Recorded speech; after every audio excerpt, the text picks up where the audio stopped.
Welcome to the Immigrant Entrepreneurs Podcast, where our mission is to inspire, impact, and influence other immigrant entrepreneurs to follow their dream and create the future they want. My guest today is an immigrant himself. He is the co-founder and CEO of Buddy.ai, Ivan Crewkov. Welcome to the show, Ivan. Hey guys.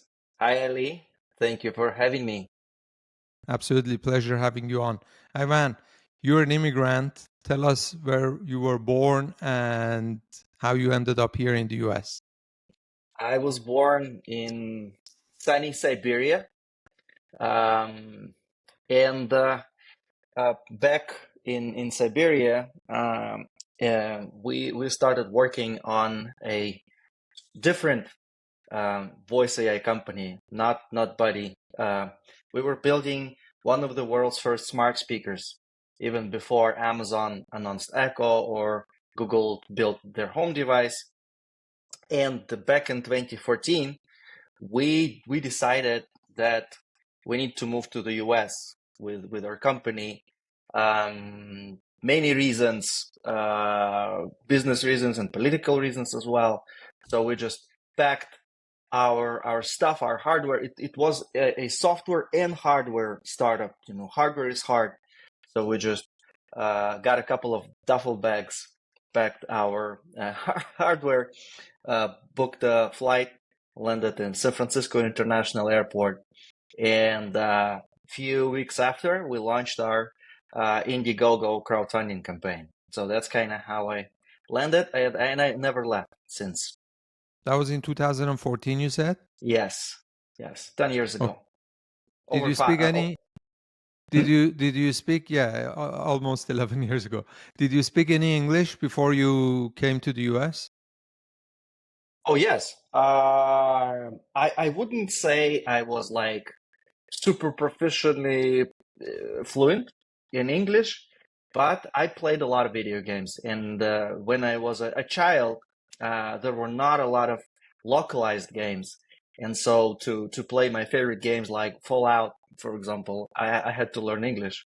Plus, yeah, before moving to the US and starting to work on that smart speaker company, I worked with several Canada-based and a US company as like a consultant.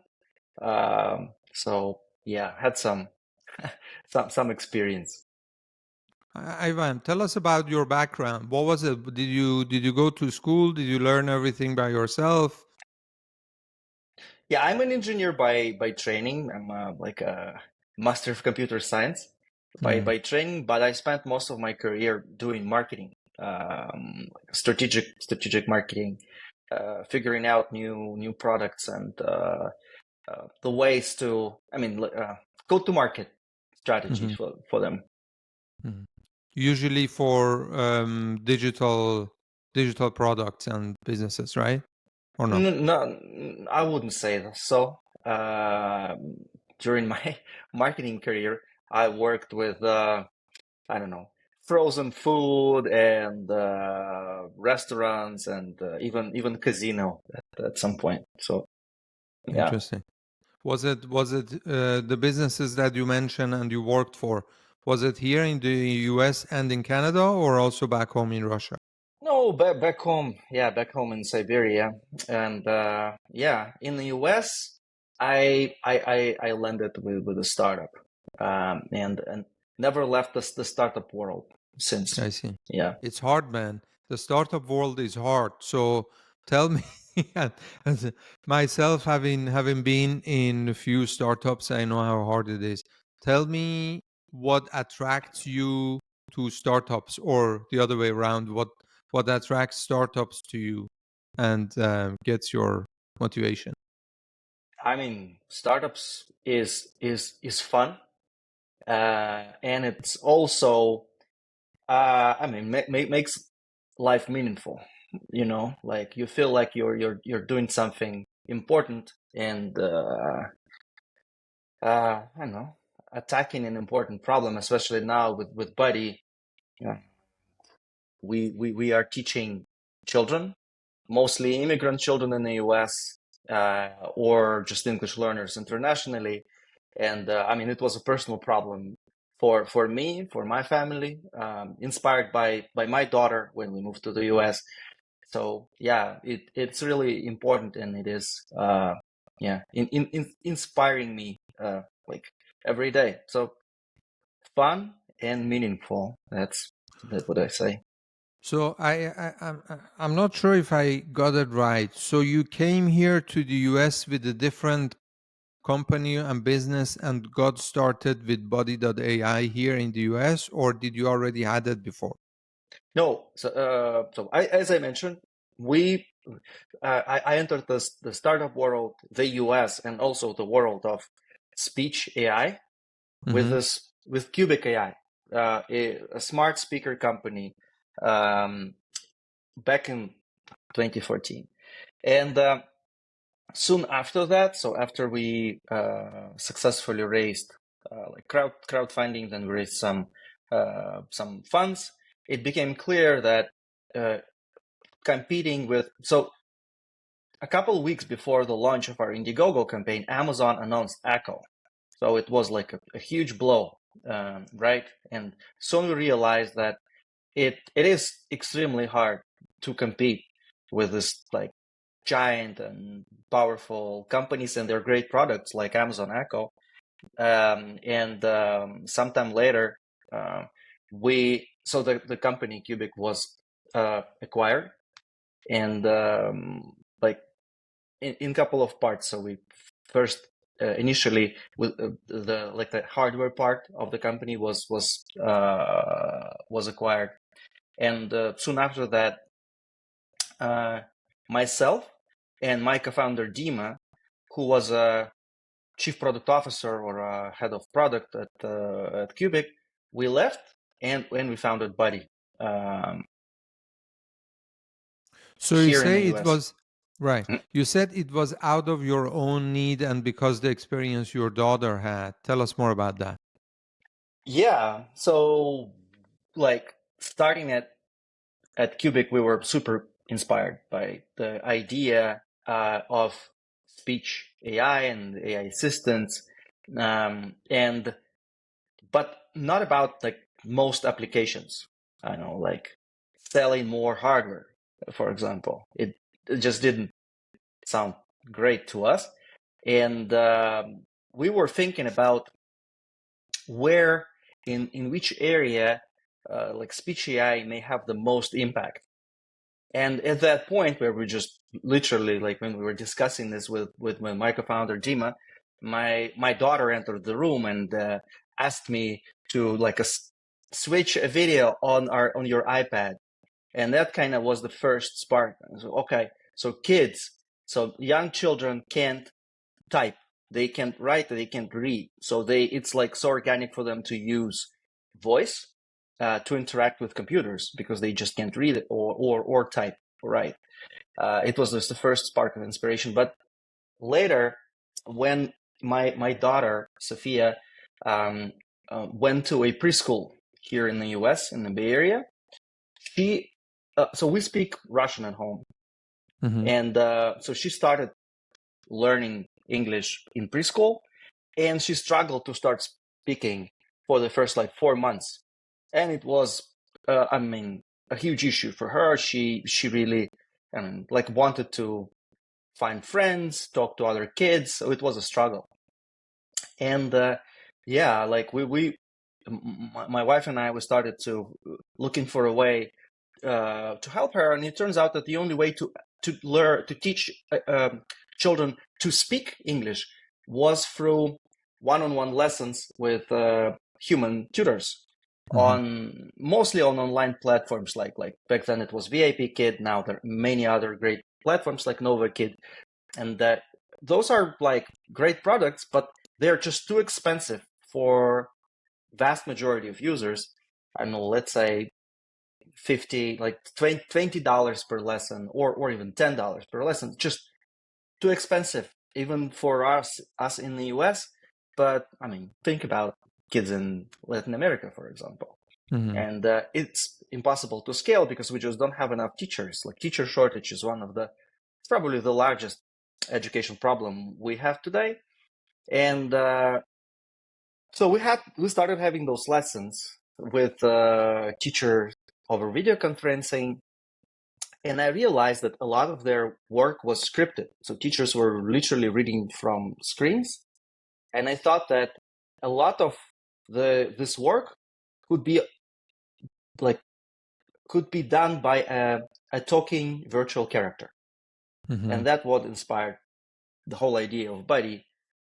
So we decided to create an AI tutor that would provide affordable one-on-one tutoring to every child in the world.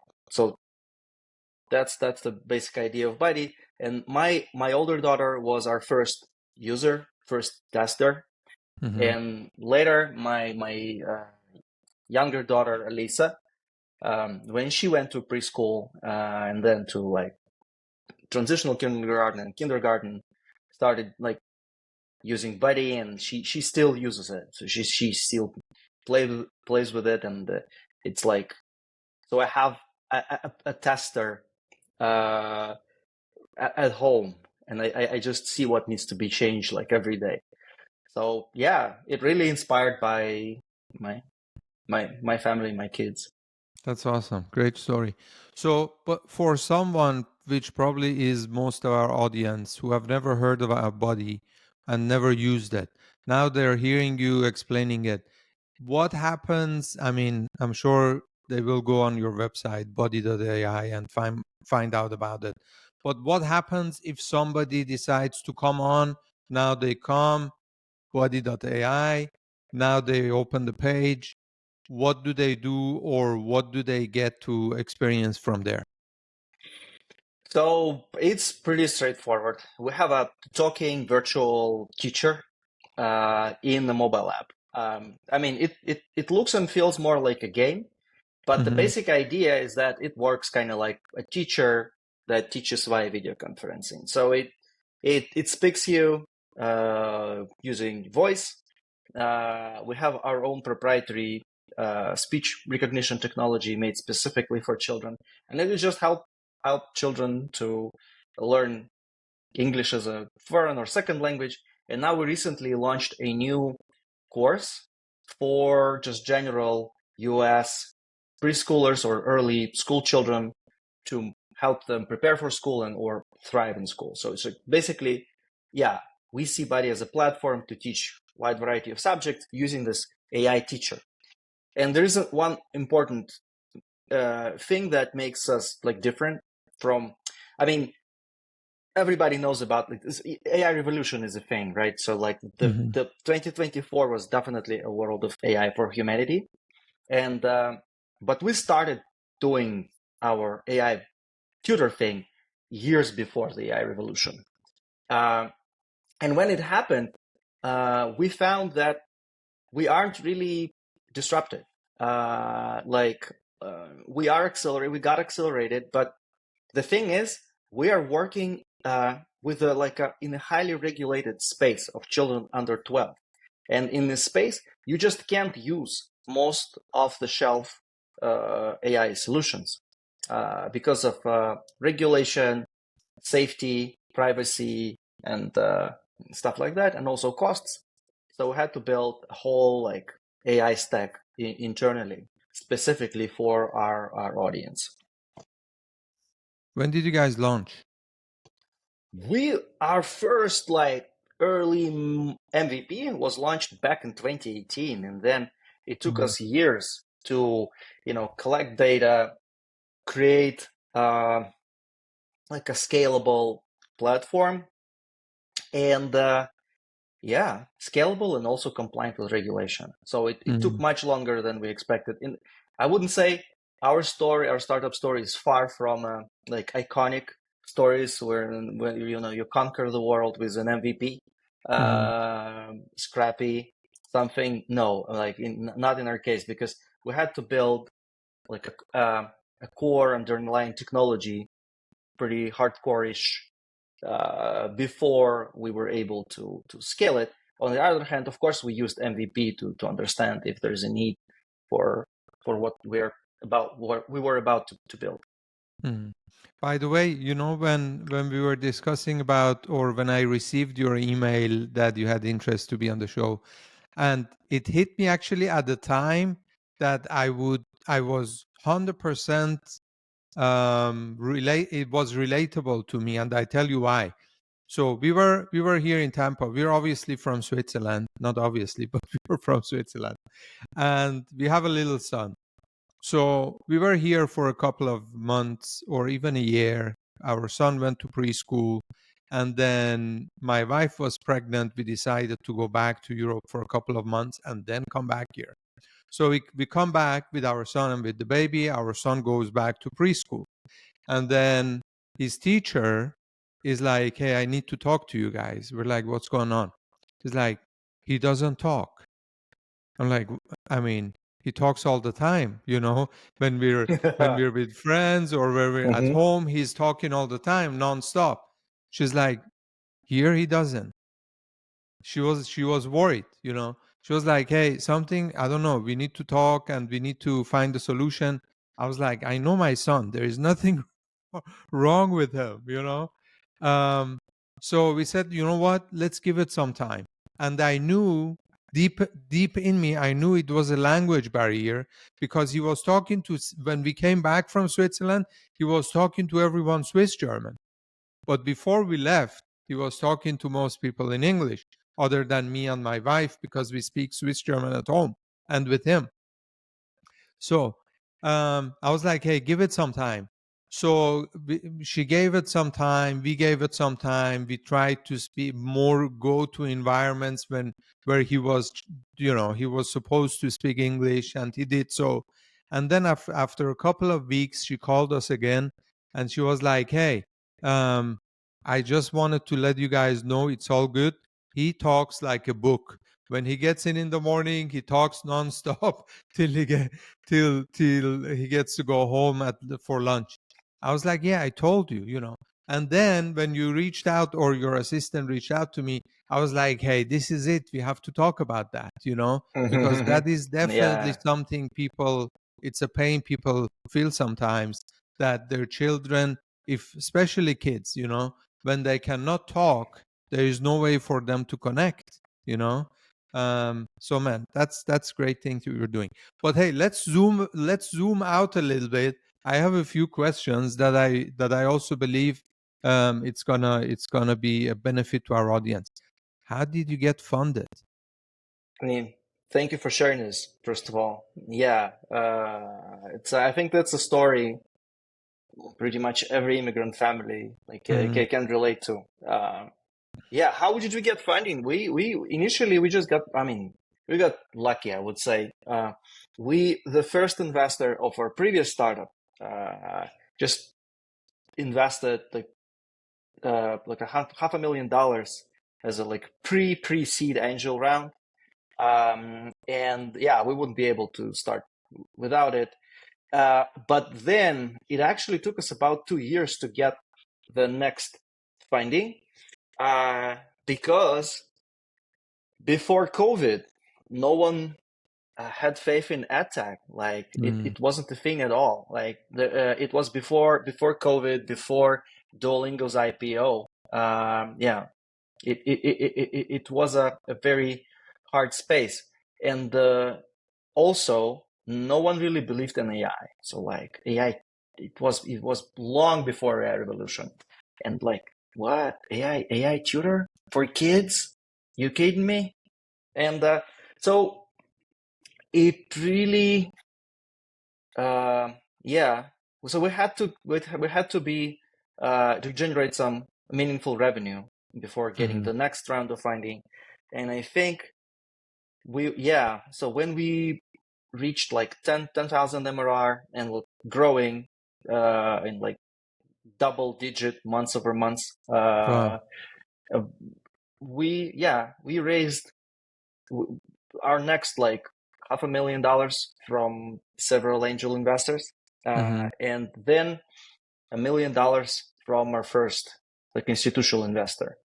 But back then, by that moment, we were already at like 50,000 MRR, I think. And yeah, and then then we had to raise several like convertible notes Mm-hmm. before raising this like significant round with Bitcraft Ventures, Capital, and other great investors, uh, J Ventures, One Way Ventures, Immigrant Entrepreneur So you Fund. guys are in a good spot in terms of Yeah, funding. yes, but it wasn't easy. Right. It was a hardcore Mm-hmm. journey. By the way, if somebody is wondering what MRR means, is monthly recurring revenue. So, Oh, I'm okay, sorry. no worries, man, no worries. I knew what it means, but maybe someone doesn't. So, where did that initial funding, the 500K, went to? When did it go to programming? Did it go to programming and marketing? Tell us more about that. Yeah, it was all invested in the development of the product. And we were naive initially. We thought that it would be enough for us to create an MVP and launch it, um, and start generating some revenue. But it turns out that we didn't know much about regulation when we started working on this. Mm-hmm. And so initially we expected to use like multiple, off the shelf API services, including like speech recognition, to create like a minimum viable product. It turns out that we were wrong. Like no one wanted to work with young kids because of Mm-hmm. COPPA, Children Online Privacy Protection Act. And yeah, we had to build the tech in-house.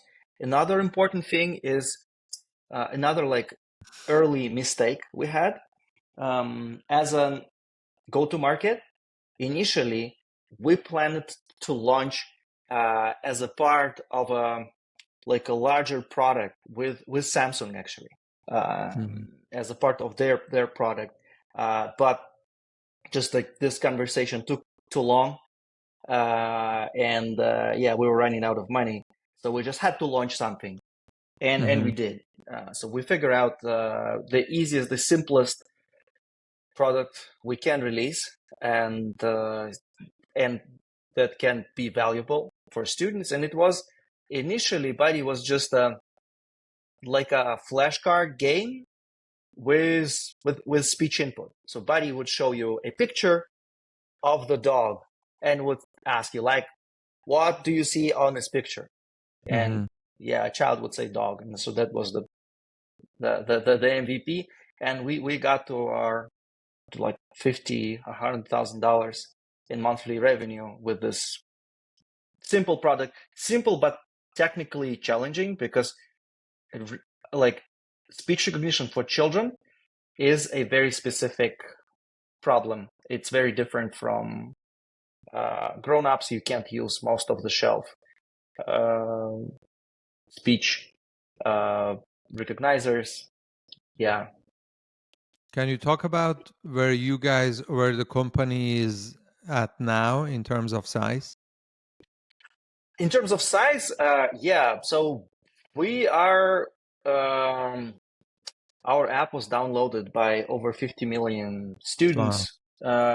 We have over 25 million students annually. We are at about 700K MRR now, but the team is still pretty small. 700K MRR. Yeah. That's mind blowing, man. Oh, yeah. You're too kind. Yeah, I mean, we're just barely scratching the surface. Wow. Um, and yeah, and now like the next big thing for us, like we have several of them, but it's learning to work with teachers and Mm-hmm. schools. So we are receiving inquiries from teachers and schools from around the globe, like nearly daily. when we Wow. just added the button on our website. I'm a teacher. So, Wow. uh, and we since the product was developed for families, for end users, now we're trying to, to understand how to better serve this audience. Mm. And Wow. Congratulations. Was it at thank some you. point? I mean, now I can feel the energy. You're somehow relaxed and, very confident. Was it at some point when you were building this thing that you said to yourself, I don't know where this is gonna go. I don't know if I have lost my mind and I'm doing this. I don't know if I should stop, and all these negative voices. Did you ever experience that? Yeah, you hear them all the time. I mean, there were several. I mean, yeah, it's always ups and downs, and yeah. But I'd say it's like for us, it was very important not to lose faith in the idea, even in Mm-hmm. darkest nights. Mm-hmm. Uh, and I'd say our users, our children, really helped us to keep faith, and because like Mm-hmm. we just were seeing how they're using the product, how they like it, how it helps them. So yeah, but it's unavoidable. It's like chewing glass and staring into abyss, right? Right. Right. How did you, or when did you know that you have something that, because most of the time entrepreneurs have an idea and they think what they have in mind is what people want. And the Mhm. successful ones go out there and do their work in terms of finding, okay, is this really what the market wants? And those that are maybe less successful and have a sunshine and rainbow sunglass on. They think this is it, and they start building it, and they start creating it, and at some point they face the hard truth, which is, hey, this is not what the market wants. So tell us more about that. At what point did you had the confidence in what you were building, and how did you get that confidence? Yeah, I mean, it's always like one step at a time. At some point, you think it is what the market needs or what people need, and then you hit the wall, and then Mm-hmm. you just overcome the next obstacle. So for the very first time, I think I thought that we're doing the right thing was during the early like testing with children. We actually used uh, so before we developed our like AI stuff, technology, we still wanted to test the product somehow, and we just faked it. So we created like an app where we had like a basically like a microphone and this like animated character that was actually remotely controlled by a person from the other computer. And we had several children talking to this AI, like to this animated character, and they thought they are talking to AI, but it was actually a person. Mm-hmm. And during all of those like first testing sessions, we had so every session was over 40 minutes. Um, at that point they were stopped by us because and that's why when we saw that like children are really engaged. Uh, they love this experience. They want to talk to the character. They want to learn. They learn something through these sessions, and yeah, that was the initial like wow moment for us, and we decided that we want to build this. We want to yeah Mm. invest our time, Right. uh, energy, and money into this. What's your vision and plan for the future of Buddy.ai and for yourself? Are you going to sell it? Are you going to keep it and grow it? What's the plan? Uh, like our vision is to uh, make every child in the world have a tutor, like personal tutor. I mean, back in the day, it was a luxury for whatever highborns, kings, etc., right, to have a tutor for their children, and we want it to become a reality for like every child in the world. And it probably doesn't matter much who controls the company at that point. Yeah, of course, I would love to build a huge company, and the market is there to support another public company.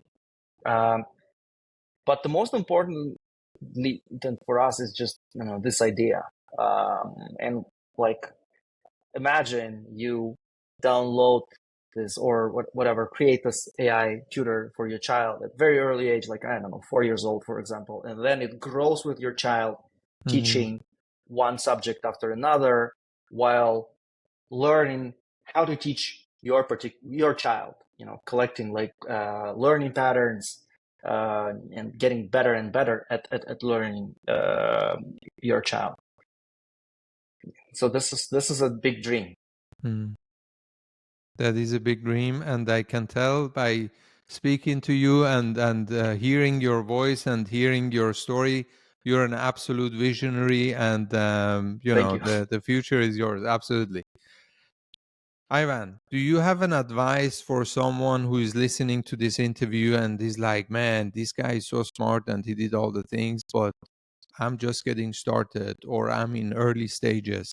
What would your advice be for an entrepreneur that is looking up to you and is like, oh, if I just could talk to this guy, that would be so awesome. So give them an advice based on your experience and what you have experienced in your entrepreneurial journey.